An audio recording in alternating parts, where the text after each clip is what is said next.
ایک حصہ تمہاری قوم کا اس نبی سے لڑے گا. ابو لہب، ابو جہل، یہ پارٹی ان کی، یہ ساری عمر لڑتے ہی رہے. ایک طبقہ تمہارا اس نبی سے لڑے گا، ایک طبقہ تمہارا اس نبی کی تابعداری کرے گا. یہ میں تمہیں بتاتا ہوں کہ ابو بکر ہوئے، عمر ہوئے، یہ تابعداری کرنے والا ایک گروہ. میری رائے ہے، کہہ رہا ہے میری رائے ہے کہ نبی سے لڑنے والے مت بنو، نبی کی تابعداری کرو. تیسری بات اس نے یہ کہی کہ جو میری قوم ہے وہ تو ہے کتاب والے، ان کو سب معلوم ہے، مگر میری قوم، کہ میری قوم اس نبی سے حسد کرے گی. جی ہاں، دو چیزیں آدمی میں حسد پیدا کرتی ہے، ایک مال اور ایک علم. یہ حسد کی بیماریاں لاتے ہیں. مال کی وجہ سے حسد ہوتا ہے، اور ایک علم کی وجہ سے حسد ہوتا ہے. مال اور علم، اگر آدمی اپنے آپ کو صحیح استعمال نہ کرے تو مال کی وجہ سے بڑائی آتی ہے.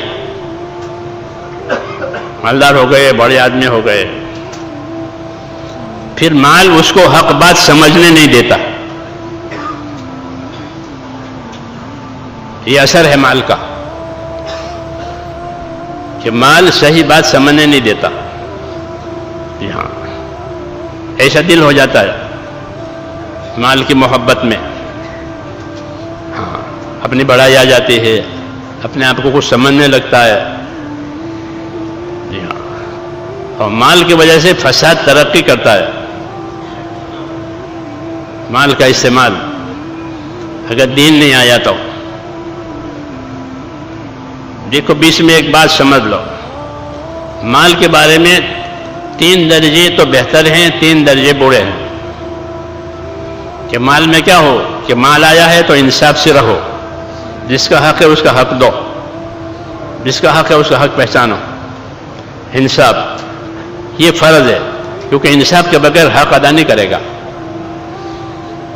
ہاں، کہ انصاف کرو، جو اپنے لیے پسند کرو وہ دوسرے کے لیے پسند کرو، جو اپنے لیے ناپسند کرو وہ دوسرے کے ناپسند کرو. یہ حکم ہے تاکہ حق ادا ہو جاوے. جی ہاں، اور حق سے اوپر یہ ہے کہ احسان کرو. یہ حکم ہے کہ حق تو دینا ہی دینا ہے، وہ تو اس کا حق ہے، اس کے بغیر تو چارہ نہیں، نہ تو ظالم بنے گا حق مار کر کے. ہاں، اور اس سے اور اعلیٰ درجہ کیا ہے کہ حق بھی دیا اور احسان بھی کیا. ہاں، مولانا الیاس صاحب رحمۃ اللہ علیہ، جب یہ موٹر گاڑیاں وغیرہ نہیں تھی نظام الدین میں، عام طور پر تانگے یعنی گھوڑا گاڑی ہوتی تھی، اسی سے جاتے آتے تھے. تو یہ گھوڑا گاڑی والا مقرر تھا، وہ آتا تھا لے جاتا تھا، اس کی مزدوری مقرر تھی. 12 آنے 16 آنے کا روپیہ بنتا تھا انگریزوں کے زمانے میں. تو اس کو 12 آنے اس کی 12 آنے مزدوری طے ہو جاتی تھی. مولانا اس کو پورا روپیہ دیتے تھے کہ بھائی 12 آنے تو تیرا حق ہے میرے اوپر، اور یہ 4 آنے میری طرف سے ہدیہ قبول کرو، یہ احسان. سمجھ میں آئی نا بات؟ یہ کیوں کہ اللہ نے حکم دیا ہے ان اللہ یامر بالعدل والاحسان، کہ اللہ تمہیں حکم دے گا انصاف کرنے کا اور احسان کرنے کا. اس پر عمل ہے کہ 12 آنے تو اس کا حق ہے، اور 4 آنے ہماری طرف سے احسان اپنے بھائی کے ساتھ.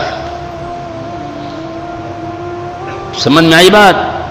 یہ سبق قرآن نے دیا ہے مسلمانوں کو کہ کیا کرو گے کہ انصاف کرو، احسان کرو. اور حضور صلی اللہ علیہ وسلم کی زندگی میں تیسری چیز اس سے بھی اوپر کی تھی، انصاف، احسان اور ایثار. ایثار آپ کے ہاں تھا، ایثار انصار کے ہاں تھا، ایثار صحابہ کے ہاں تھا. ایثار کا مطلب یہ ہوتا ہے کہ انصاف بھی ہے، احسان بھی ہے، اور ایثار کہ اپنی ضرورت کو نہیں دیکھا، دوسرے کی ضرورت کو دیکھا. بھوکا رہ کر دوسرے کو کھانا کھلایا، پیاسا رہ کر دوسرے کو پانی پلایا. اس کو کیا کہتے ہیں؟ ایثار کہتے ہیں. یہ سب سے اوپر ہے. رسول صلی اللہ علیہ وسلم کے گھروں میں ایثار ہوتا تھا. آپ کے گھر میں کبھی کوئی مہمان آ گیا تو گھر والوں سے پوچھتے پہ کچھ ہے کہ نہیں، پانی ہے گھر میں پینے کے لیے اور کچھ نہیں ہے. تو گھر میں کچھ نہیں ہے کیوں ہوتا تھا؟ حضور صلی اللہ علیہ وسلم غریب آدمی تھے. حضور صلی اللہ علیہ وسلم غریب آدمی تھے، اس لیے گھر میں کچھ نہیں ہے. کہ غریبی کی وجہ سے نہیں، ایثار کی وجہ سے کچھ گھر میں رہتا ہی نہیں تھا. کہ آپ نے شام کا کھانا کھایا ہے تو پھر دوپہر کا کھانا نہیں کھاتے تھے، اور دوپہر کا کھانا کھایا ہے تو پھر شام کا کھانا نہیں کھاتے تھے، اور جو آتا تھا وہ لوگوں کو دے دیتے تھے. ایثار یہ تعلیم ہے. یہ تعلیم ہے کہ انصاف کرو، احسان کرو، ایثار کرو. کیونکہ مال دیا ہے، طاقت دی ہے. اکرام مسلم میں یہ سب چیزیں ہیں. ہماری تبلیغ پورے دین کی ہے. یہ دعوت پورے دین کی ہے، خالی چلوں کی نہیں ہے، سال نکلنے کی نہیں ہے، پورے دین کی ہے. کہ محنت کر کے اپنے اندر ایسی صلاحیت پیدا کی جائے کہ ہمارے اندر پورے دین پر چلنے کی طاقت آوے. پھر پوچھ کر معلوم کر کے عمل کرو. جاننے والوں سے پوچھو، علم والوں سے پوچھو. تو یہ تین چیزیں ہیں حقوق کی ادائیگی میں. مال میں حسد پیدا ہوتا ہے، یہ اس پر میں کہہ رہا تھا. یہ انصاف، احسان، ایثار یہ ہے نبوت میں.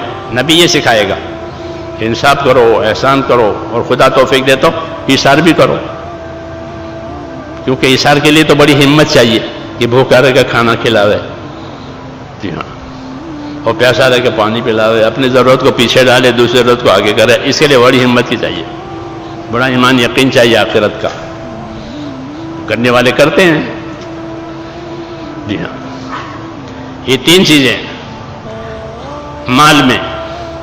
اور تین چیزیں جو بری ہیں مال میں، ایک ہے اسراف کرنا.